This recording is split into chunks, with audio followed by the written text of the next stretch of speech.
सम्पूर्णमा नमस्कार। आज मैले यो भिडियो राष्ट्रिय स्वतन्त्र पार्टीका कार्यकर्ता, शुभचिन्तक र विशेष गरी बालेन्द्र शाहलाई नेपालको प्रधानमन्त्रीको रूपमा हेर्न चाहनुहुने आम नेपालीहरूको लागि बनाएको छु। राम्रोसँग बुझ्नुहोस्। सर्वप्रथम म तपाईहरुलाई प्रश्न गर्न चाहन्छु। तपाईहरु नेपालको संविधान मान्नुहुन्छ? छातीमा हात राखेर भन्नुहोस्, तपाईहरु नेपालको संविधान मान्नुहुन्छ? र यदि मान्नुहुन्छ भने नेपालको संविधान पल्टाएर हेर्नुहोस्। नेपालको संविधान धारा 76 को 1, 2, 3 ले प्रष्ट पारेको छ, संसदीय दलको नेता मात्र प्रधानमन्त्रीको उम्मेदवार बन्न पाउनेछ, अथवा पार्टीले संसदीय दलको नेतालाई मात्र प्रधानमन्त्रीको उम्मेदवारी सिफारिस गर्न पाउनेछ। त्यो भन्दा फाल्टु कसैलाई पनि प्रधानमन्त्रीको सिफारिस गर्न पाउने छैन र नेपालको संविधान अनुसार पार्टीको संसदीय दलको नेता मात्रै प्रधानमन्त्री बन्न पाउनेछ, अरू बन्न पाउने छैन।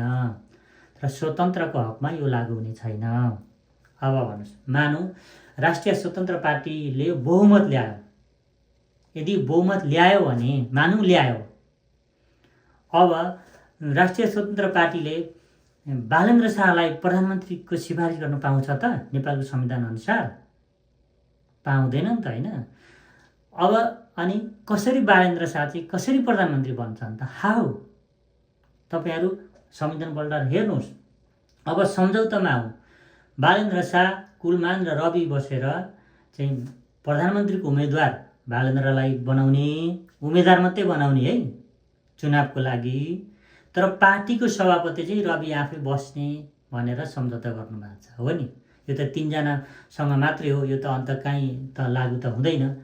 अब फेरि पार्टीको विधानमा, पार्टीको विधानमा, स्वतन्त्र पार्टीको विधानमा प्रष्ट छ कि संसदीय दलको नेता नै पार्टीको अध्यक्ष नै संसदीय दलको नेता बन्ने छ, अथवा पार्टी सभापति नै संसदीय दलको नेता हुनेछ भनेर प्रष्ट लेखेको छ।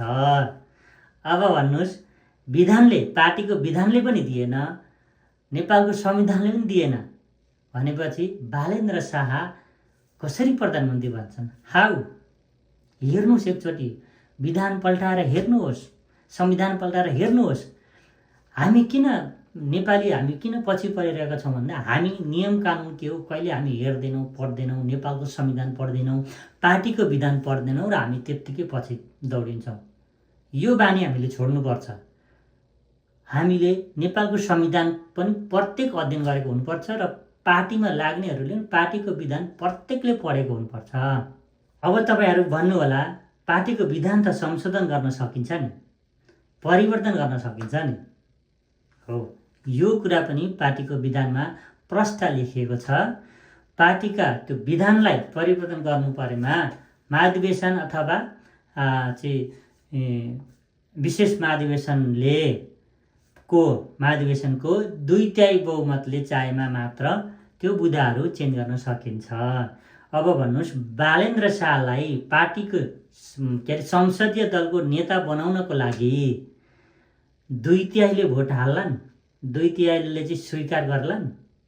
मलाई जहाँसम्म लाग्छ सोडिङ वाग्लेहरूले नै पार्टीको चाहिँ संसदीय दलको नेता बालेन्द्र शाहलाई स्वीकार गर्छन् जस्तो मलाई लाग्दैन। र रवि लामिछानेले पनि चाहिँ आफूले संसदीय दलको नेता छोडेर बालेन्द्र शाहलाई दिनुहुन्छ जस्तो मलाई लाग्दैन। तसर्थ यदि राष्ट्रिय स्वतन्त्र पार्टीले बहुमत ल्याएमा पनि फेरि खिचडी पाक्नेवाला छ, फेरि यो 3 जनाको फुट हुनेछ भन्ने चाहिँ मलाई त्यस्तो लाग्छ। त्यस्तो नहोस् मेरो पनि कामना। तर नियम कानुनलाई भोलि मान्ने हो भने रवि लामिछानेले फेरि पनि बालेन्द्र शाहलाई भड्खालोमा घुमौरीमा हाल्नु भएको छ। यो घुमौरी हो। बालेन्द्र शाह त पढे लेखेको मान्छे हो, इन्जिनियर हो, उहाँले विधान किन हेर्नु भएन, नेपालको संविधान किन हेर्नु भएन, मलाई पनि अचम्म लागेको छ।